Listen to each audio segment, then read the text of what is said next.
E aí, pessoal, olha nós aqui de novo, Conecta Pecuária na área. E hoje estou com os meus colegas aqui lá da assistência técnica, o Bruno, Beatriz, e nós estávamos brincando aqui, o cara é produtor, consultor, veterinário. Faltou alguma coisa, Rafael? Não, tá bom. Essa aí, Rafael da Nutron, né? Isso. Ele já esteve com a gente aí lá nos primeiros episódios e engraçado que na época a gente estava conversando, o Rafael estava aí no início, no meio pro final da sua leiteria, né, Rafael? Isso aí? Isso mesmo. Cara, e como é que tá? Bom, boa tarde, pessoal. Obrigado pela oportunidade de estar aqui de novo.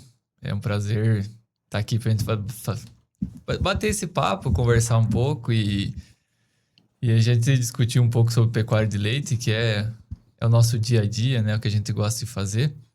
Então, Cleverson, nós estamos animados, né? Para falar outra palavra. Nós começamos a ordenhar as vacas em finalzinho de novembro, início de dezembro. Então, é um projeto que começou do zero. Então, hoje estamos ordenhando 40 animais já.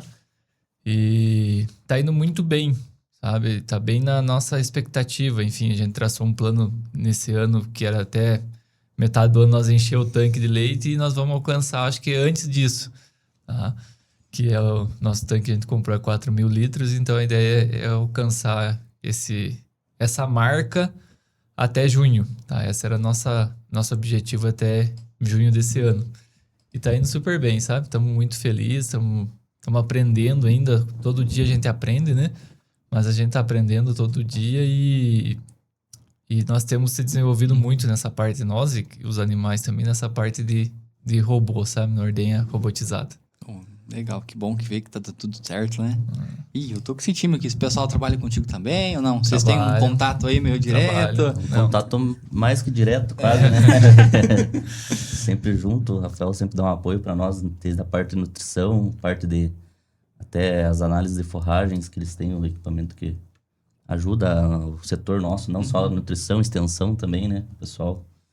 E muitos anos de experiência, né? E compartilhar a experiência que ele tem com vários outros produtores e também ainda com a fazenda na propriedade dele, eu acho que ele agrega muito para nós na... Ô Bruno, você falou, estamos aqui, nutrição e extensão. Vou pedir para você apresentar um pouquinho, acho que o Bruno é a primeira vez que está aqui. Beatriz já é a segunda, né? Já é a segunda. Terceira? Segunda. Então se apresente, Bruno. Se apresente. Então, eu sou o Bruno, trabalho na Castrolana faz quase 10 anos.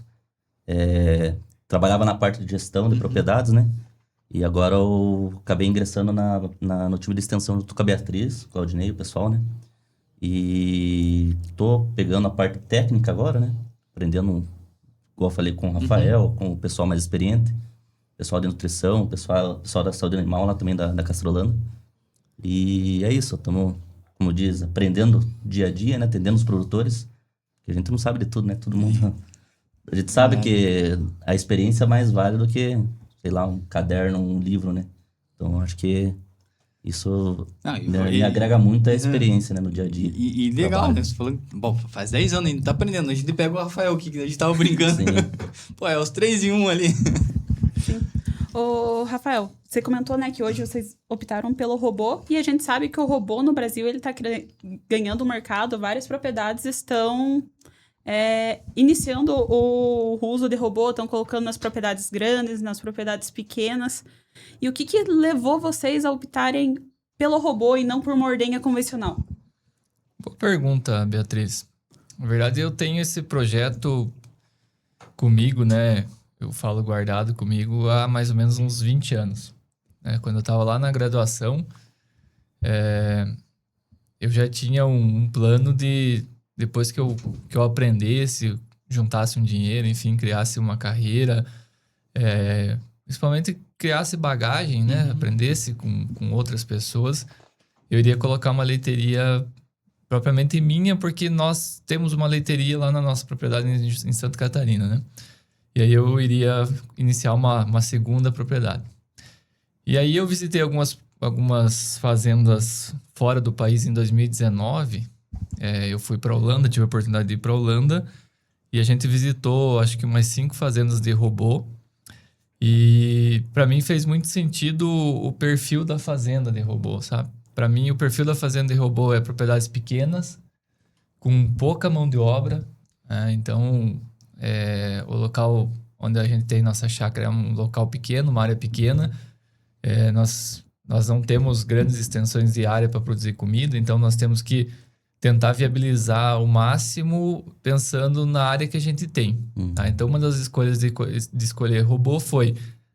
nosso projeto é pequeno, no máximo 240 vacas, que para a região é um projeto pequeno, porque aqui são projetos grandes, né? Fazendas grandes, enfim, extensões grandes. E no nosso caso, não. No nosso caso, é uma propriedade pequena. Então, esse foi o primeiro ponto, né? Para mim, robô, ele se encaixa muito bem em propriedades familiares, pequenas, com pouca mão de obra. Tá? O segundo ponto é você ter uma total gestão de dados.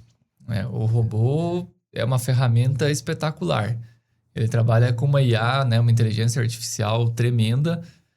Em qualquer momento, eu sei a produção da vaca, a gordura da vaca, o CCS da vaca... se essa vaca está com a ruminação mais alta, mais baixa, se está com uma temperatura mais alta, mais baixa. Então, assim... um trabalho de prevenção muito grande ali, né? Eu não tenho dúvida que você ter dado, né? Você precisa gerir esse dado, mas você ter dado, você consegue tomar muita decisão, tá? Então, para mim, esse foi um ponto que também levou eu na escolha do robô. Eu ter uma gestão de dados, eu ter muitos dados, enfim, que eu posso... no futuro, quem sabe, até desenvolver algum tipo de trabalho, né, na fazenda. Tá? E também são dados que, querendo ou não, são coletados de maneira mais fácil do que numa ordenha convencional, onde muitas vezes você tem que coletar, lançar manualmente, né? Com certeza. Ali no robô, com o colar, você tem um histórico muito mais rápido, muito mais fácil, né? Sim. Além dos dados serem mais rápidos, os dados são em tempo real, né? Sim. Então, quando você numa coleta convencional lá, que o produtor coleta amostra de leite uma vez por mês para mandar para a associação, Sim. O robô faz 3 amostras por dia, né? Sim. Brincando, né? No mínimo 3 amostras por dia, porque cada ordenha ele analisa o leite da vaca. Então, queira ou não queira, você sabe muito bem se essa vaca vai desenvolver uma mastite, tá? Porque ele acaba aumentando a quantidade do leite, e aí, antes da vaca ter mastite... Se você avaliar isso, você pode até entrar com um tratamento, alguma coisa. Ou, exemplo, né? Coloquei um pós-DIP indiferente. Antes de dar qualquer mastite, eu posso avaliar se esse pós-DIP se comportou igual ao anterior, né? Na condutividade do leite. Os resultados são prontos já, né? É muito rápido, né? Então, esse é um segundo ponto. Então, a questão de tamanho da propriedade. E o segundo é ter dado... Terceiro, para mim, é dificuldade em mão de obra. Né? O robô não evita que você tenha mão de obra, mas diminui a necessidade.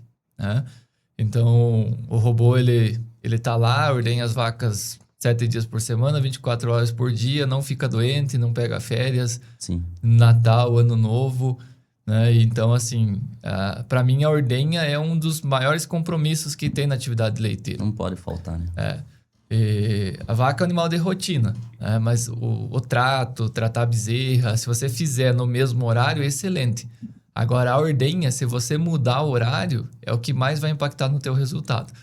Então, para mim, mudar a ordenha, mudar o horário de ordenha, mudar a pessoa de ordenha, impacta muito nas vacas. Sim. E aí, o robô acaba que não acontece isso. Tá? A vaca gosta de rotina, né? Mudou a rotina dela, então, tem impacto. Eu brinco, sabe? A vaca que mais dá lucro dentro de um robô é aquela que você não vê ela. Sim. É aquela que você não vê. Aquela que você esquece dela. Você nem sabe que ela tá dentro do barracão. Que ela tá lá comendo, produzindo leite, ela nunca atrasa, ela nunca fica doente e ela nunca te incomoda. Então, essa vaca que mais se dá dinheiro dentro de um robô. É a vaca que você não vê, que você nem sabe que ela existe. Tá? Esse é um ponto que dificuldade de mão de obra... Há 20 anos atrás era difícil, há 10 era um pouco pior, hoje está bem ruim, daqui 10 anos vai ser péssimo. Pior ainda. Então, cada vez piora. Não adianta pensar que mão de obra vai ficar mais fácil. Tá? Um outro ponto que eu sempre falo isso para todo mundo, eu penso muito em fazer em iniciar uma atividade que meus filhos possam tocar.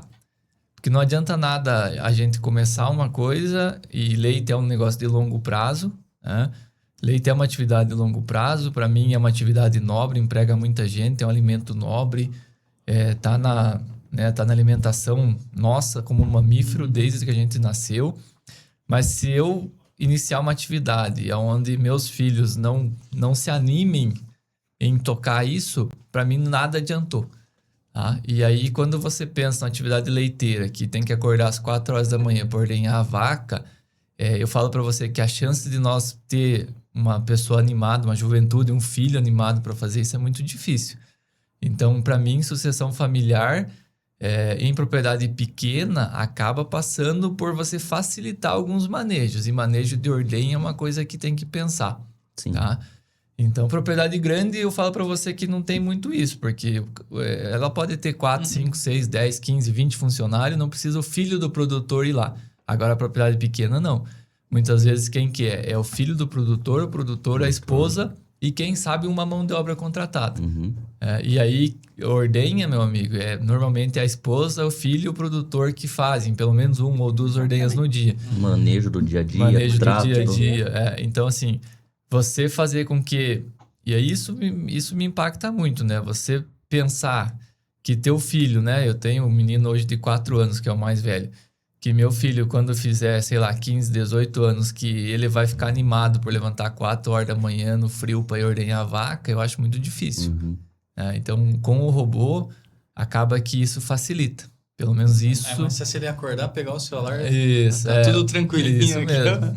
É isso mesmo. Então, para mim, isso fez muito sentido, sabe? Quando eu escolhi por todos esses pontos que eu comentei com vocês, e a questão da sucessão familiar, né? De, sei lá, daqui 20, 30 anos, nós não estaremos mais aqui. Daqui 50 anos, nós não estaremos mais aqui. Sim. Mas eu quero que, pelo menos, os meus filhos continuem em atividade.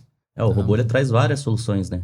Desde sucessão, desde manejo do dia a dia, para a própria produção para o animal, Aumento de para produtividade. pessoas. Sim, ele é uma tecnologia, a tendência sempre é melhorar, né? O Rafael, assim, uma pergunta de leigo aí, né? Vocês estão falando do robô. Existe um tipo de robô, existe vários tipos de robô. Eu sei que tem carrossel, eu sei que tem tudo um diferencial aí, né? Na verdade, sim. Robô de ordenha teoricamente, existem as marcas dos robôs, né? E aí o robô é um sistema voluntário de ordenha, vamos falar dessa forma, né? Então tem as marcas, né? Hoje no Brasil já existem, que eu conheço, 4 marcas, tá? E aí o que é o princípio desse sistema voluntário de ordenha? Diferente de um carrossel, de uma sala de ordenha convencional, né? O próprio carrossel é uma sala de ordenha, né? No qual você precisa pessoas para limpar os tetos, fazer pré-dipping, colocar as teteiras, sacar as teteiras hoje não precisa mais, né? Porque já tem extrator. Mas você fazer um pós-dipping, no robô, tudo isso é automatizado, tá? E aí existe basicamente os modelos de robô, fluxo livre e fluxo guiado. Né? O que muda um do outro? Como a própria palavra diz, fluxo guiado, as vacas são conduzidas dentro do barracão de uma única forma, vamos falar assim. Então, as vacas, para elas ir por ordenha, se elas estão comendo, elas, independentemente de se elas não podem deitar sem passar por ordenha. Esse é o sistema guiado. Né? Então, existem outros modelos, enfim. Mas o sistema guiado é aquele que a vaca ela vai passar por ordenha como se fosse... Não é tocada, mas para ela fazer alguma outra função dentro do barracão, ela vai ter que ir por ordenha. Tá? No sistema livre, que é o que eu escolhi, essa vaca ela fica 100% livre. Então, ela escolhe a hora de ir por ordenha, ela escolhe a hora de comer, ela escolhe a hora de deitar, ela escolhe a hora de tomar água. Então, esse é um modelo que, para mim, é um modelo que faz muito sentido pensando em bem-estar animal, né? Que bem-estar é um negócio que, cada vez mais, quem acha que bem-estar é bobagem, que é só pensando, porque é mídia e tal, não. Tá? Bem-estar já está muito enraizado, vamos falar assim, né? As fazendas, elas se preocupam muito com isso, né? Eu falo que na região aqui, a maioria das fazendas se preocupa muito com o bem-estar. E aí, bem-estar em tudo. Bem-estar em clima, né? Ventilador, aspersão, enfim. Pensando em diminuir o estresse calórico. Bem-estar de bezerra, né? Instalações de bezerra. Bem-estar de ordenha. Ordenhas que são mais rápidas, ordenhas que são mais eficientes, enfim. E aí, o robô, em questão de bem-estar, ele favorece muito isso. Porque a vaca não tem uma sala de espera, que é um local estressante para a vaca, né? Então, a vaca, teoricamente, ela não fica na espera. Ela sai da cama ou ela sai do coxo e vai para a ordenha. Ela não precisa ficar amontoada, que é um local estressante para a vaca. Né? Segundo, ela não precisa ir por ordenha a hora que alguém toca ou a hora que a gente quer. Ela vai a hora que ela mesma tem a necessidade. Né? E aí, basicamente, são duas coisas que induzem ela a ir por ordenha. Uma é volume de leite, né? Então, uma das coisas que o robô faz, né? E você programa isso para ele fazer, vacas recém-paridas, exemplo, lá em casa as vacas recém-paridas podem ordenhar 5 vezes por dia. Eu permito que elas ordenhem até 5 vezes por dia, desde que elas tenham um volume... Você faz a programação delas. Isso, desde que elas tenham um volume mínimo de leite no ubre, né? Então, acaba que isso aumenta a produtividade. Sim. Num sistema convencional que ordenha 2 vezes, uma mão de obra familiar, que é muito difícil ter 3 vezes, mas um sistema mesmo de 3 ordenhas, quando você pega uma vaca recém-parida, você ordenha 1 vez a mais, 2 vezes a mais, acaba que você tem um aumento na curva de lactação. Tá? Então, você acaba tendo um ganho em produtividade também. Questão de qualidade do leite, Rafael, isso daí ele interfere bastante? Por exemplo, uma ordenha convencional vai ter pessoas, né? Fazendo a ordenha da vaca. Né? E como é uma máquina, um robô que está fazendo a ordenha, ele tem uma interferência positiva ou negativa? No teu caso, por exemplo?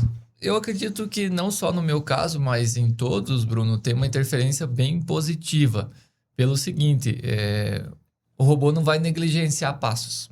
Né? Que é uma das coisas que muitos... Né, a gente trabalha com ser humano... E aí aquele negócio, será que a pessoa faz o pré-dipping da forma que precisa fazer? Será que tira os primeiros 3, 4 jatos da forma que precisa fazer? Será que espera o tempo, enxuga da forma que precisa enxugar? Coloca as teteiras no tempo que precisa colocar? Então, assim, todos esses passos, depois que você programa o robô, enfim, o robô tem inteligência artificial, eu acho muito legal. Um exemplo de estímulo, vou dar um exemplo para vocês. O robô que eu tenho lá, ele reconhece cada vaca e ele estimula cada vaca de forma diferente. Tá? Então, interessante. Então, ele sabe como que a vaca tem o padrão de liberar o leite. Então, se ele tem vacas mais demoradas para liberar o leite, ele acaba estimulando mais essa vaca. Sim. E vacas que liberam leite muito rápido, ele estimula menos. Então, acaba que ele faz isso automaticamente. Então, a inteligência artificial identifica o animal. A inteligência artificial, ele reconhece o tempo. A característica da ordenha. Tá? Então, ele acaba fazendo isso sem ter a manipulação do ser humano. Show de bola. Tá? Então, acaba que a qualidade do leite, ela vai sim ser melhor. Tá? Ela vai ser melhor com certeza. Tá? Pensando em saúde de ubre. Tá? E quando você pensa em saúde ou... Não vamos falar em saúde, vamos pensar em qualidade do leite, CPP, enfim. Toda a limpeza do robô, ela é automatizada. Então, acaba que se esse robô estiver bem programado, com o boiler funcionando, os detergentes todos bem regulados, a limpeza vai acontecer nos horários que você programou. Então, não vai acabar tendo alguma, vamos falar assim, alguma interferência humana. Não fez, não limpou da forma que era para limpar. Tá? Então, para mim, tem muito a ver qualidade do leite com não ter interferência humana, sabe? Porque faz sentido, né? Igual você falou. Tem uma rotina, né, pré-estabelecida, horários certos, identificar característica de cada animal. Então, isso daí acho que interfere bastante mesmo, né? Com certeza. Positivo, né? Lado positivo, né? Qualidade. E você estava comentando que o robô, hoje na propriedade, ele permite você ter diferentes manejos com diferentes vacas. Por número de ordenha, por o estímulo e tudo mais. E que tudo isso acarreta num aumento de produtividade, né? E uma pergunta.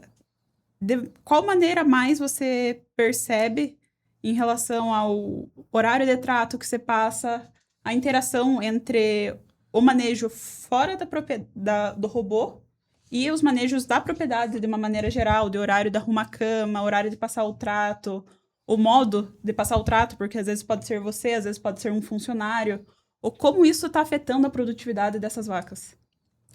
Na verdade, assim, boa tua pergunta. Todos os outros manejos, com exceção da ordenha, eles precisam ter um padrão. Não é porque você tem um robô que ordenha que você vai tratar as vacas a hora que você quer, você vai limpar as camas a hora que você quer, tá? Então, você, assim como qualquer outra propriedade que não tenha robô, você precisa ter um padrão, enfim, ter uma rotina, né? Que isso seja seguido todos os dias. Então, a questão do trato, né? Nós lá fizemos 2 tratos por dia, sempre no mesmo horário, né? Nós limpamos as camas e passamos cal, né? Lá é cama de areia. A gente passa cal, limpa as camas e arruma as camas e passa cal 2 vezes por dia no mesmo horário. Então, assim, não é porque eu não tenho uma ordenha definida que eu não vou ter um trato definido. Não é porque eu não tenho uma ordenha definida que eu vou limpar as camas a qualquer horário. Tá? Então, esse é um ponto que, para mim, não pode negligenciar, sabe? Então, não é porque você tem um robô que ordenha as vacas qualquer hora do dia que, hoje eu vou... exemplo de tratar bezerra, né? Porque você tem leite a qualquer momento, você pode tratar bezerra a qualquer momento, porque, né, a ordenha está lá acontecendo, ou se você usa sucedâneo, mesma coisa. Mas não é por causa disso que eu vou tratar a bezerra hoje, 1h, amanhã às 3h, e depois domingo eu vou tratar às 5h. Sim. Tá? Então eu tenho que ter um padrão, assim como qualquer outra fazenda. Ele não vai te tirar, por exemplo, total trabalho dentro da propriedade, né? Não vai te dar uma liberdade. Liberdade dele. Não é porque você colocou o robô que a produção de leite vai subir do dia para noite. O manejo de toda a propriedade ele é muito importante para a gente ter uma boa produção. E o que leva, às vezes, a muita discussão, né? É que assim, eu quero aumentar a produção de leite. Não, eu tenho que melhorar minha genética para aumentar a produção. A genética é muito importante. Mas muitas vezes a gente acaba vendo com os produtores, se a gente corrigir manejos dentro da propriedade, a gente tem tanto impacto quanto, às vezes, aumentar a genética dos animais. Óbvio, melhorar a genética com certeza é muito importante. Porque se eu parar de melhorar minha genética, ou escolher touro de maneira aleatória para inseminação artificial, usar um touro na monta, isso vai afetar minha genética. Mas muitas vezes acaba focando muito em vou melhorar a genética. Não, é porque a minha genética é ruim. Se a gente pegar e colocar uma vaca de alta genética numa propriedade mal manejada, ela não vai produzir todo o potencial dela, né? Você tem que seguir uma linha tênue ali entre os dois, um equilíbrio. Exatamente. E falando nessa questão da genética, agora até lembrei que eu teve uma conversa com o Rafael até esse tempo atrás. Por questão dele ter uma ordenha robotizada, a genética, a escolha de características de touros muda um pouco, né? Por questão de posicionamento de teto, facilidade de ordenha. Poderia falar um pouco para nós? Com certeza, Bruno. Na verdade, assim, normalmente, né, as fazendas iniciam com o robô, elas já têm um rebanho, né? Então, acaba que vai ter que ir se adaptando ao longo do tempo, selecionando animais que não se adaptem ao robô, descartando esses animais, enfim. Tá? No meu caso foi um pouco diferente, porque nós começamos a propriedade do zero, então quando eu escolhi as bezerras, né, eu comprei os animais com 6 meses de idade, recriei na propriedade, enfim, inseminei lá. E aí quando eu escolhi esses animais, eu busquei animais que tivessem uma maior aptidão para robô. Tá? E quando a gente fala aptidão para robô, alguns pontos são bem importantes. Tá? Um é posicionamento de teto. Tá? Apesar do robô, eu fico admirado com como ele reconhece os tetos, mas sempre que a vaca tiver tetos cruzados para dentro, principalmente, acaba que ele tem dificuldade de acoplar as teteiras. Sim. Tá? Então, esse é um ponto. O posicionamento de teto é bem importante. Segundo, que é um negócio que impacta muito, tempo de ordenha ou fluxo de leite. Tá? Só para dar um exemplo para vocês, eu tenho animais lá que produzem 60 litros de leite com tempo de box de 5 minutos. Tá? E tem animais que produzem 30 litros de leite por dia com tempo de box de 20 minutos. Nossa. Tá? Então dá muita diferença. Dá muita diferença. Tá? E aí o que acontece? Esses animais que demoram muito no box, esses animais são os primeiros que vão ter que ir embora. Quando tiver cheio o robô, são animais que eu vou ter que tirar de lá. Por quê? Porque é mais interessante eu ter 2 animais no lugar dele, que dá mesmo tempo de ordenha. Tá? Então, esse é um ponto que eu falo para vocês. Esse é um ponto que impacta muito. Posicionamento de teto e fluxo de leite. Tá? Para mim, são os 2 pontos que eu vejo hoje com pouca experiência no robô ainda, que nem eu comentei. Tô aprendendo muito ainda. Mas para mim, esses 2 pontos são críticos na escolha de animais, tá? E aí tem outros pontos, como docilidade, né? Eu não tive, sendo bem sincero, eu não tive nenhum animal que não se adaptou. Todos os animais que eu comprei, que eu recriei, e enfim, que pariram, todos se adaptaram, né? E aí mas já ouvi histórias de outros produtores que iniciaram com robô que já tinha uma ordenha convencional, que é um modelo diferente, claro, tá? E que teve que descartar animais. Fazer essa adaptação, né, é um pouco mais complexa. Né? Ou teve que descartar mesmo. Animais que não se adaptaram. Vamos supor, não entrava no box, ou entrava e queria quebrar tudo, né? Porque acaba que tem animal que é mais estressado. Tá? Então, acaba que... realmente, se esse animal ele não se adapta ao sistema, acaba que você vai ter que descartar. Tá? Então, a adaptação do animal, né? Nós lá em casa adaptamos os animais antes deles parirem. É um negócio que para mim faz muito sentido. Tá? Você adapta o animal ainda antes do pré-parto, eu falo assim, quando tá com... No nosso caso não tinha vaca seca, mas novilha prenha, né? Eu adapto os animais, eles antes deles irem pro pré-parto, tá? E aí, a hora que esses animais parem, eu falo para vocês que eles empurram a gente para entrar no robô. Tá? Então, então, assim, eles gostam de entrar no robô, sabe? Porque tem ração, estímulo de ração, né? E aí, acaba que eu não tive problema de animais que não se adaptaram. Tá? Mas, como eu comentei com vocês, para mim, esses pontos de genética são importantes, né? Então, se um produtor, e aí agora serve de exemplo, né? Se um produtor pretende colocar robô daqui 3, 4, 5 anos, que ele comece a se atentar isso, tá? Porque genética demora no mínimo 3 anos. Sim. Né? Entre você inseminar um animal hoje e esse animal que você inseminou hoje parir são 3 anos. Ou 4, na verdade, né? Porque é 1 de gestação, 2 de recria, 3 anos, vamos falar assim. Né? 3 anos para ele criar, né? Então, vamos falar dessa forma. Se o produtor pretende colocar a ordenha robotizada aqui 2, 3 anos, ou tem um sonho, né, de colocar uma ordenha robotizada, que ele comece a se preocupar com isso. Porque quando ele for colocar a ordenha robotizada, se o robô dele, se as vacas dele já tiver com esse padrão de teto, tiver com bom fluxo de leite, vai facilitar muito a vida dele. Sim. Então, e essa seleção de animais com docilidade, conformidade de tetos, tempo de liberação do leite, facilidade, eu acredito que não é importante somente para produtor que tem robô. Para quem tem a ordenha convencional também. Porque você não quer um animal estressado lá na sala de ordenha. Com a ordenha convencional, para você colocar os conjuntos, se os tetos forem muito fora do padrão, também fica difícil. Quanto mais padrão forem teus animais, mais fácil vai ficar o manejo da ordenha.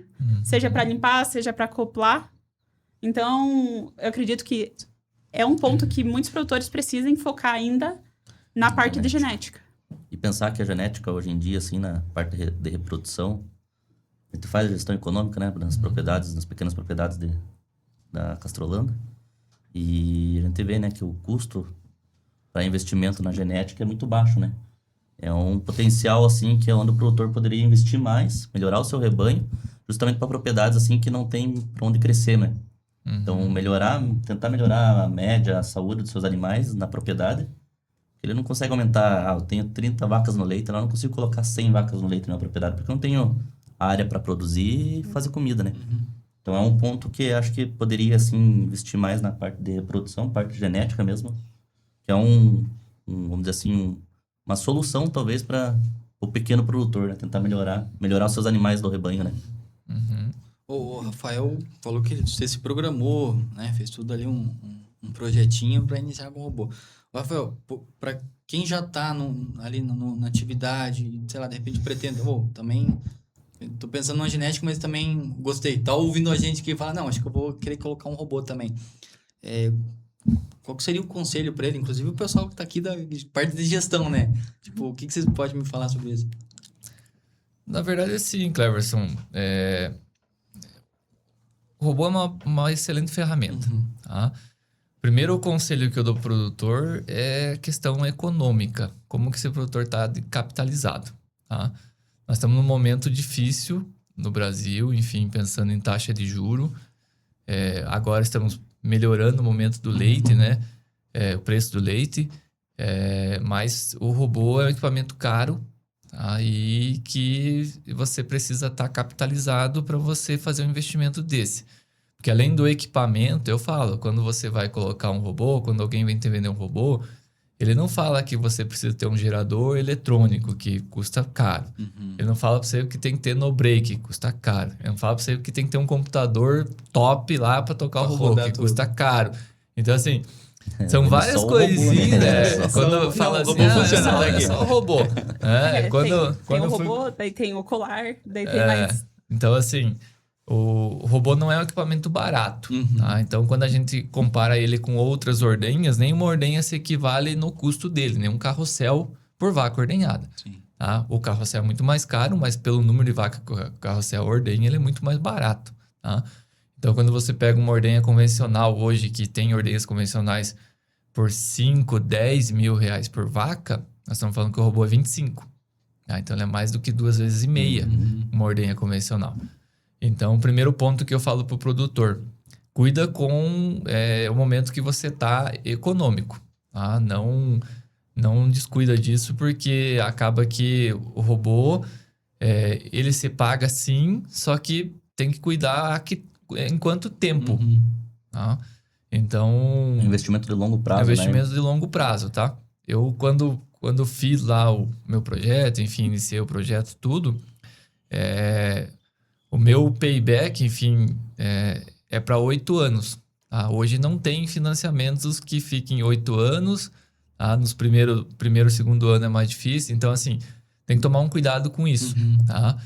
Mas se o produtor tiver capitalizado, ele tem esse dinheiro, enfim, guardado, e ele está interessado em investir, melhorar a qualidade de vida, melhorar o bem-estar animal, enfim, melhorar até a sucessão dentro da fazenda dele, eu acho uma baita ferramenta. Tá? Eu até estimulo produtores a fazerem isso, sabe? Naquele perfil que a gente conversou. Tá? Para mim faz sentido. E esse para mim é o principal ponto. Tá? Porque tudo o resto você adapta ou faz. Tá? Agora, a questão financeira é uma questão que tem que se preocupar. Conheço outros produtores que colocaram um robô no momento que eu acho que não muito cedo, muito prematuro, né? E aí acaba que esses produtores estão tendo dificuldade de pagar a parcela. Tá? E aí acaba que isso vira uma bola de neve. Aí tem que vender animal, aí se vender animal a propriedade não cresce, aí a propriedade não crescendo não tira leite, não tirou leite, uma dor de cabeça gigante. Não paga o financiamento. Então é um negócio que para mim hoje... Que veio para facilitar...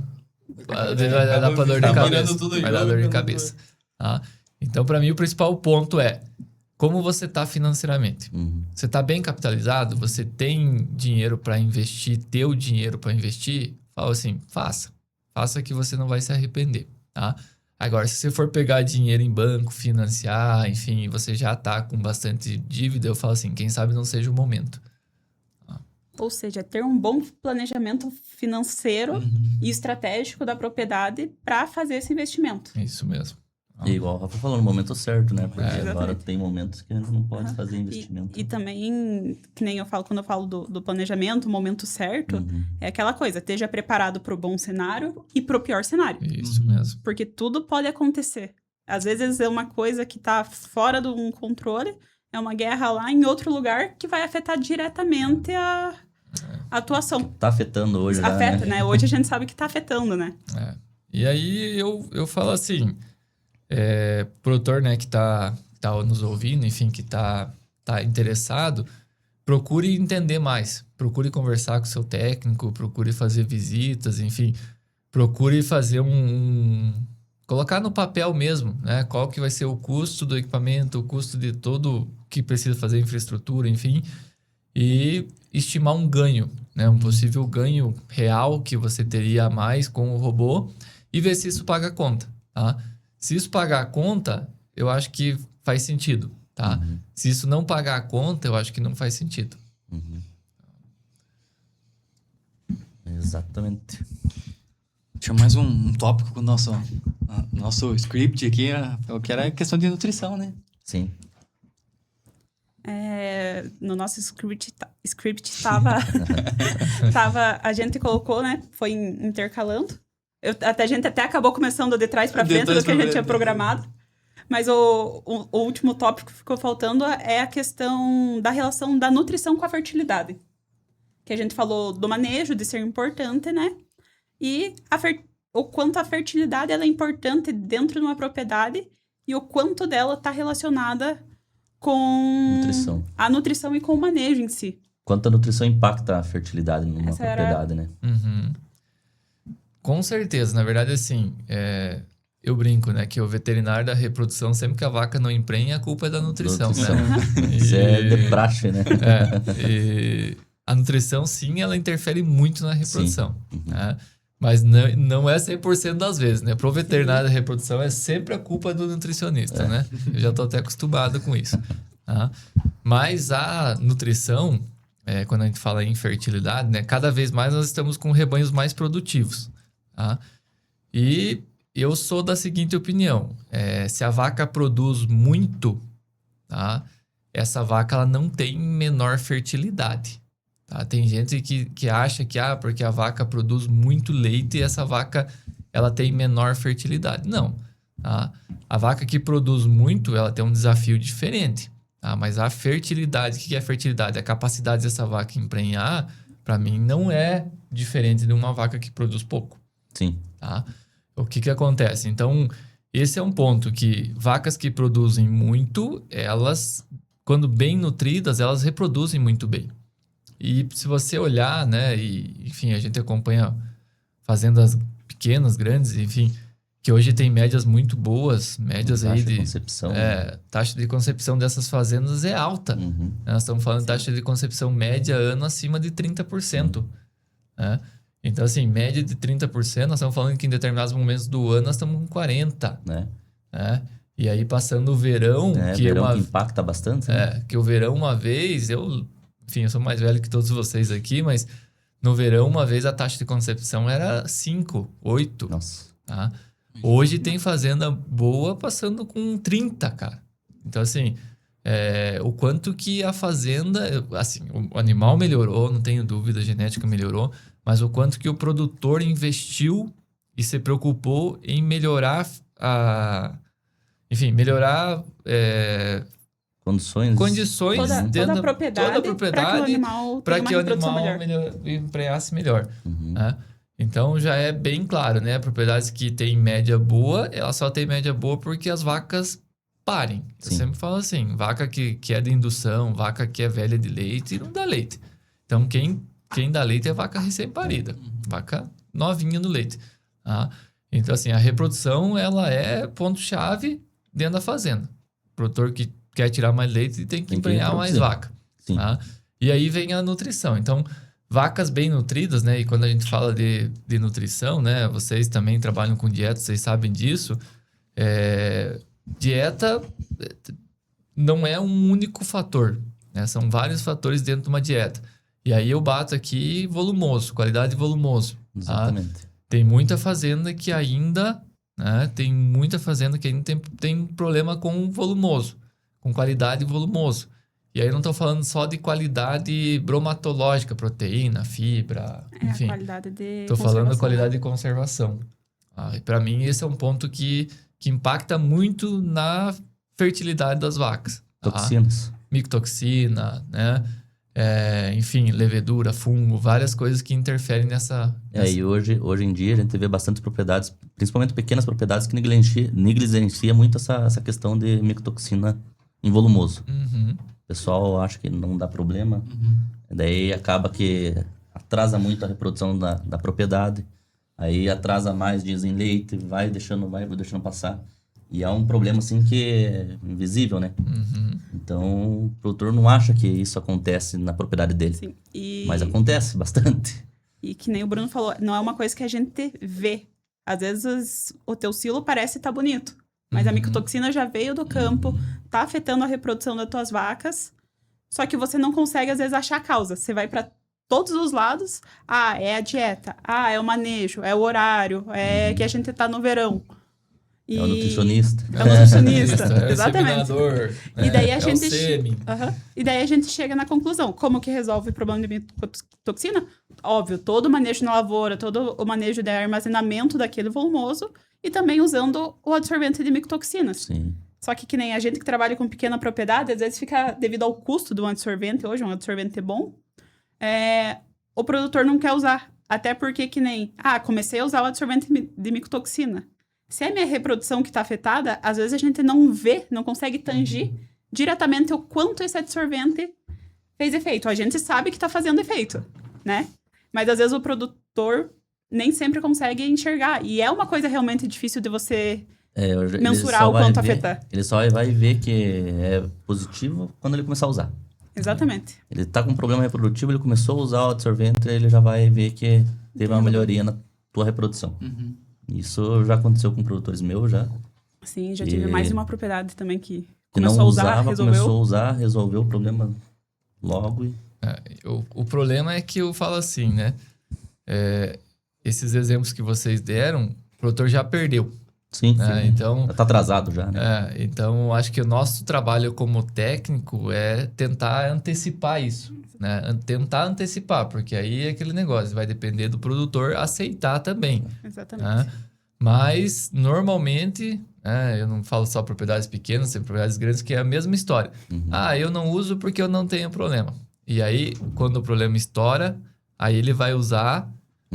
Só que aí tem um furo de reprodução dentro da fazenda e aí daqui 9 meses acaba acontecendo um fluxo de caixa aí que acaba impactando muito no negócio dele. Sim. Tá? Como é que aquela frase, né? Prevenido que remediado, então ele não faz mal.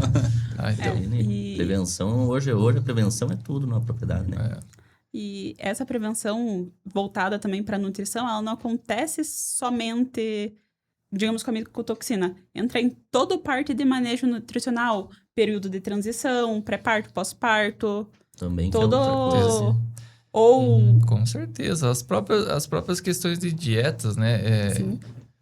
Você ter propriamente dito uma dieta pré-parto, né? Que muita fazenda ainda hoje não faz. Acaba deixando a vaca num piquete, dá uma raçãozinha de vaca, essa vaca para e já dá uma hipocalcemia, retenção de já dá uma retenção de placenta, nitrite, e aí atrasa mais ainda. E atrasa mais ainda, né? Então, assim, a própria questão disso, as próprias dietas de lactação, né? O produtor que tem 2, 3 lotes, não usar a dieta única, poder usar dietas conforme a produção, para evitar que esses animais engordem, tá? E aí, enfim, além da dieta, tudo o resto, né? Tudo que pode interferir. Questão de estresse calórico, né? Que impacta muito. Questão sanitária, que não é o ponto aqui, que vocês já fizeram outros podcasts falando sobre questão sanitária, mas como que está a parte sanitária dessas vacas, né? Então, esses são todos pontos que acabam interferindo na reprodução e que, de novo, né? Eu brinco, sempre a culpa é da nutrição. Né? E nutrição, sim, ela tem culpa, mas é só parte da culpa, não é toda a culpa. Dá um corte legal assim. É uma parte da culpa, mas é o que o pessoal mais... Nutricionista é o problema. Show de bola. Qual que era o outro assunto lá que tinha? Vamos puxar aqui. Bom, genética e manejo a gente falou, né? Sim. Nutrição, fertilidade. E o robô. Ordem robotizada. Genética e manejo, acho que foi tudo. Mas vamos testar agora, ver se sai mais uma frase para corte pro Rafael. Genética ou manejo? Qual pesa mais? Boa. Com certeza manejo. Com certeza manejo. Gostei quando você falou que, e o Bruno também comentou que a genética ela tem um baixo custo, né? Só que Por que eu falo para vocês que genética é um negócio que não fala em propriedades grandes, produtores com mais tempo de produção, enfim. Porque esses produtores eles já viram isso ao longo do tempo. Mas propriedades, quem sabe, menores, onde os produtores não têm, quem sabe, tanta experiência com leite ou menos informação, a genética ela é muito lenta. E aí, até esse animal parir novamente, acaba que o produtor esquece. Então, esse que é um problema de genética, porque nutrição, eu brinco, nutrição é rápida. Se você melhorar a dieta das vacas hoje, amanhã as vacas produzem mais. Sim. Se você piorar, amanhã elas produzem menos. Ordenha, se você for lá e colocar um pós-dipping ruim em relação a um bom, depois amanhã ou amanhã vai ter mais mastite. Tá? Então, assim, é muito rápido. Agora, quando você fala em em genética, nós estamos falando que a partir do momento em que esse animal foi inseminado, né, hoje tem um genoma que antecipa, né, um pouco essa... Mas é um papel, não é... Você vai ter informação do que tá por vir, né? Então, assim, o genoma é uma baita ferramenta, para mim, tem que usar. Sim. Agora, realmente, para o produtor de menos informação, o que ele vai ver é daqui 3 anos. Sim. Então, inseminou hoje, daqui 3 anos que ele vai ver, esse animal realmente valeu o sêmen que eu paguei mais caro. Tá? Então, acaba que aí vem nós, como técnico, a nossa... Conscientizar essa informação. Enfim, nós que temos que motivar os produtores com isso. Sabe? Então, nós temos que... Se o produtor realmente tem problema de genética, que eu falo para vocês que nem é todos, por isso que quando a Beatriz pergunta assim, genética ou manejo? Para mim, tem muito mais problema de manejo do que problema genético, tá? É muito mais manejo do que genético, porque tem propriedades onde você resolve o manejo, que as vacas dão 4, 5, 6 litros de leite a mais. E aí, o que explica isso? O manejo. O que explica isso? Que estava faltando alguma coisa. A condição, né? A condição, tá? Porque a genética a vaca tinha, que as vacas são as mesmas. Ela só vai expressar o teu potencial produtivo se ela tiver condição, né? Então, aí entra o manejo, né? Tem condição, dá condição para o animal, ela vai expressar bem. Igual o Bruno falou, que hoje o Bruno e o Rafael já falaram. Hoje a gente tem o genoma, que acelera, né? Ele mostra todo o perfil. Essa vaca vai produzir tantos 1000 litros na primeira lactação. Só que é aquela coisa. Eu errei no manejo na bezerra. Já reduz aquele potencial que estava ali. Daí, eu errei na dieta, no manejo dela como novilha. Já mais um pouco. Errei no pré-parto. Errei no pós-parto. Tudo vai diminuindo aquele potencial. Então, eu concordo com o Rafael. O manejo hoje, ele pesa muito mais que a genética numa propriedade. Não que a genética não seja importante. A gente precisa melhorar, né? Com certeza. Mas o manejo hoje, ele tá diretamente conectado com a produtividade da tua fazenda.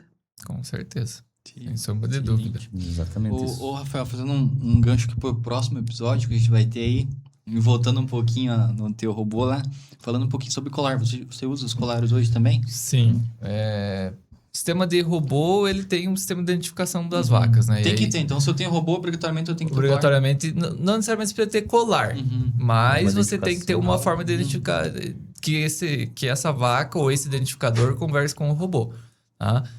Alguns casos é brinco, alguns casos é colar. É o colar mesmo. Tá?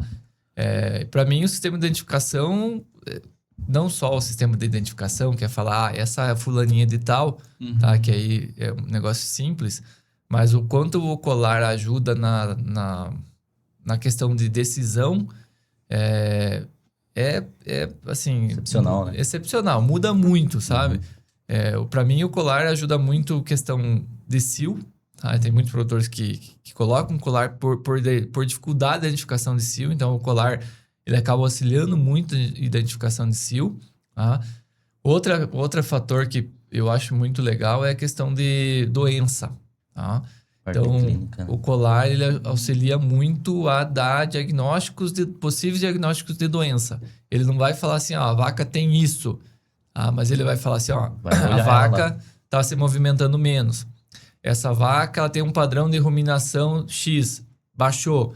Essa vaca ela faz tantas alimentações por dia, baixou. E aí você vai ter que investigar quais as possíveis causas. Tá? Bendita prevenção. Né? Você faz ali. Vai ter dar um alerta, né? Vai dar uma olhadinha, né? Um alerta de doença. A Isso fulaninha mesmo. lá tá com problema.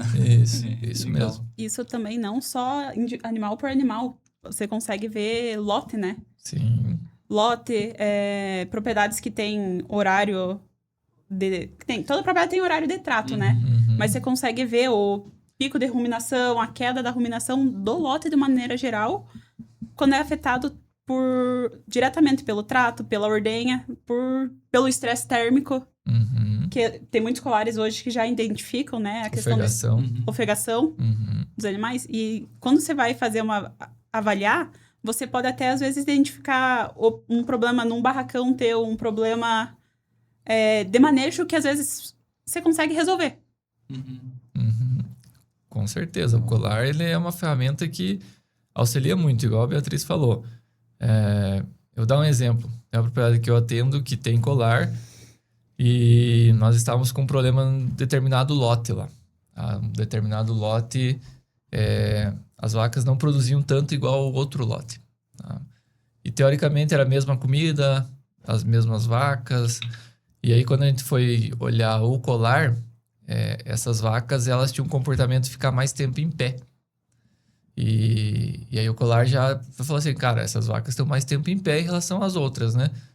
E aí a gente foi investigar qual que era a possível causa disso. E aí a gente identificou que quem tocava as vacas, tocava 2 lotes de uma única vez. Então acaba que o primeiro lote que ia por ordenha, ele ficava no mínimo aí, ou o segundo lote, digamos que ele ia por ordenha, ele ficava 1 hora a mais na espera, esperando ordenhar aquele lote para aí ser ordenhado. Então o colar não me falou que era esse o problema, mas ele me falou que essas vacas deitavam menos. E aí a gente foi investigar na propriedade por que elas deitavam menos. E é porque, enfim, quem tocava as vacas, ao invés de tocar um lote por vez, para facilitar a vida dele, ele tocava 2 lotes de uma única vez, só que um lote ficava lá esperando o outro ser ordenhado. E aí isso questão de 40 minutos, 45 minutos que essas vacas poderiam estar deitadas. Então... Quanta informação não dá, né? Você precisa descobrir, muito. né? Mas a informação... E aí é um negócio assim, que você tem o dado ali para mostrar para o produtor. Fala assim, ó, tá vendo que tuas vacas estão produzindo menos porque elas ficam, em relação a esse lote, elas ficam mais tempo em pé. E aí, vamos investigar o que é isso. Aí que a gente descobriu e esse não era o manejo normal da propriedade. Sim. Esse não deveria ser o manejo que deveria ser feito. Era tocar um lote por vez, só que o rapaz lá estava fazendo para acelerar a vida dele. Ele achou que nada ia mudar. O robô ele é focado na parte, vamos dizer assim, da relatório de reprodução, parte clínica, parte de produção, qualidade do leite e até de manejo, né? Que é uma coisa interessante. Nesse caso, não necessariamente o robô, mas o colar, né? Sim, o colar ajuda a identificar um problema de manejo. Legal. Vamos explorar bastante esse tema aí no próximo. Viu? Legal. Bom que já saiu com um monte de insight daqui. Viu? Com certeza. Já quero ouvir o próximo. Legal. Vai ser legal. Queria agradecer, Rafael. Chegamos aqui, estamos um tempinho já conversando. Bom, muito legal. Exploramos bastante o Rafael, né? Que é isso. Todas as possibilidades que ele tem, a gente aproveitou. Cara, obrigado mais uma vez por estar aqui com a gente e trazer esse monte de informação. E foi muito legal, viu? Com certeza. Eu que agradeço. Obrigado de novo pela oportunidade, né? Obrigado à cooperativa, aos técnicos, enfim, ao departamento técnico, por toda a ajuda que vocês nos dão também lá na nossa propriedade, tá? E podem contar sempre que eu puder auxiliar em alguma coisa, eu estou à disposição. Bacana. Inclusive, a gente está fazendo alguns episódios, os que já passaram anterior, que a gente está fazendo um podcast na propriedade. Olha que legal. Vai, visita, bota as cadeirinhas, filma e a gente começa a conversar com o produtor ali. Fica o convite, viu? Se quiser. Na verdade, não. Se quiser convidar, a gente vai. Vamos ver teu robô e já conversamos um pouquinho. A gente aceita. Inclusive, ó. A última vez que você veio pra casa ganhou uma canequinha do Conecta Leite, né? Agora a gente já tá com o loginho novo do Conecta Pecuária. Olha só. Eu tenho a minha, você tem a tua, que a gente toma um leitinho lá na propriedade. Com certeza. Então tá feito o convite. Excelente. Obrigado, Rafael, mais uma vez. E vocês também. Obrigado. Valeu, também. obrigadão. Então já ficou aí, galera. O próximo episódio a gente vai falar aí sobre esses colares aí. Interessante, viu? Muito. Galera, abração. Até mais. Até mais. Valeu.